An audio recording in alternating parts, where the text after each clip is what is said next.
getting one out back. So let's go ahead. Good football team, just like we thought. Really good defense football team, and they controlled the clock on offense. We got to go back. We got to look at this film and see where this thing went wrong at, and we got to come back and fix it. We can't let this team beat us twice. Questions? How's Casey? Right now, we getting him checked out right now. We just probably going to be day to day until I'll have more of him probably tomorrow after we finish with the doctors.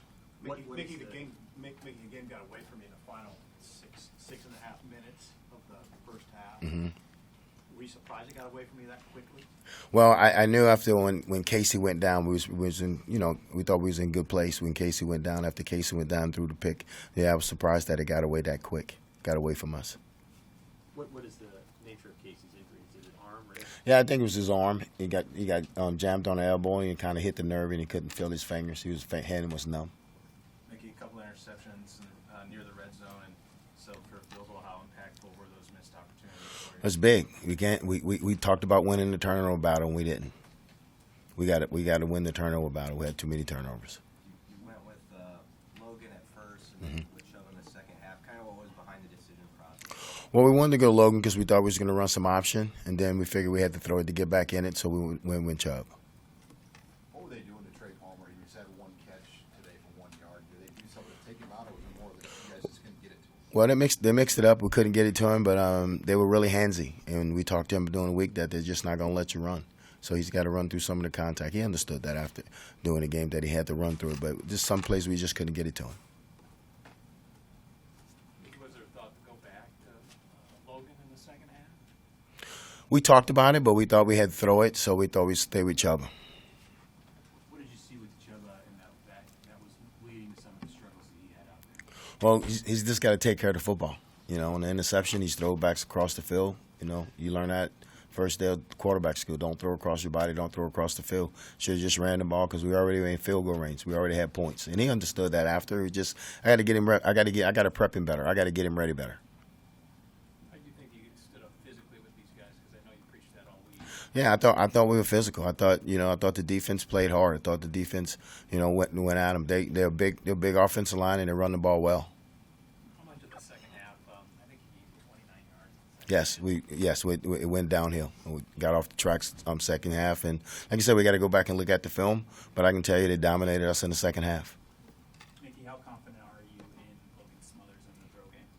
Well, I'm confident in him, but I think that if Whit wants to go with Chubba because we think Chubba throws it a little better, let's go with Chubba. But we'll have to take it from here because we don't know what's going to go on with Casey. So it's a possibility you'll see both of them. How do you feel like you established and stuck with the run game today?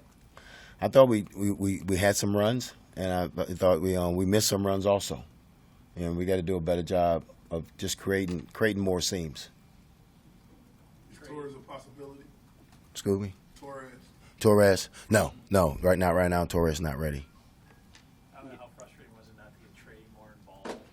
Well, it's frustrating when you can't get the guy that you need to get the ball to. It's frustrating, but we other guys we got to look at the film because I thought some other guys were open also. We can ask Bush this obviously on Wednesday as well, but there were a couple pass plays where it seemed like they got really open. The two touchdowns. What did you see on those two plays, and what maybe couldn't you guys done? There were some rub routes, and we got to fight through the rubs. We got to get over the top of it, or we got to fight through the trash to get there. And we talked to him all week about the pick routes, and that's the first touchdown was on a pick route, and we got to fight through the noise. We got to fight through it. I know it's never just one play, but the Ramir drop, you had to probably feel like that was a play that was going to be pretty big for you. Yes, Ramir. And to the kid credit, caught the ball all week. We repped that play at least 10 to 12 times, and he didn't drop one, and he dropped it today. But I'm not going to say one play lost the game for that kid, because we need that kid to play for us. What do you say? You mentioned you can't let these guys beat you twice. So how do you keep these guys positive? Well, we just talked and said, you know what, we're going to come back. We're going to watch the film, and we're going to look ourselves in the mirror. We're going to be honest with ourselves. We're going to tell the truth like we always do on Sunday, and we're going to see where it went wrong at. We're going to fix it because if we don't fix it, it's a copycat lead. They'll come back and hit us with it again next week.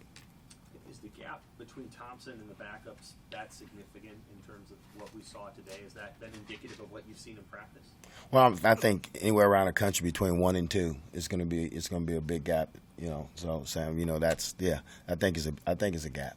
between them. One or two more for Coach? How hard is it for a backup to get off the sideline cold against a really good defense and have success?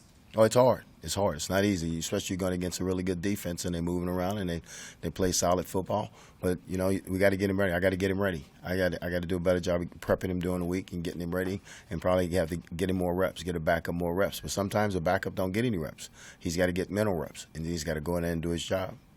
What's the challenge, Mickey, of coming off of a game like that, so physical, and then going right back in this stretch that you're in Minnesota, won 31-0 today against Rutgers? Well, it's Big Ten football. We got to come back and we got to go back to the practice field. We got to have another physical 2 or 3 days of practice and get back at it. I mean, we can't run away from it. We got to hit it. We got to go in and hit it first. We can't run away from it right now. Coach, you were down Nick from last week. How do you feel those young guys stepped up the linebacker and all over on the defense? Well, I'll go back and watch the film, but overall, I thought they played pretty good. I thought they stuck their nose in it, and they probably made some mistakes, but that's for, not having the reps that they normally have, because there was more reps, so we just got to go back and look at it. If you have to go with one of those backups going forward, what can you guys do around them to support them and make their job a little bit easier? Well, I think we got to protect them, and also we got to establish a run game for them. So we'll go back and look at that. All good. Thank you, guys.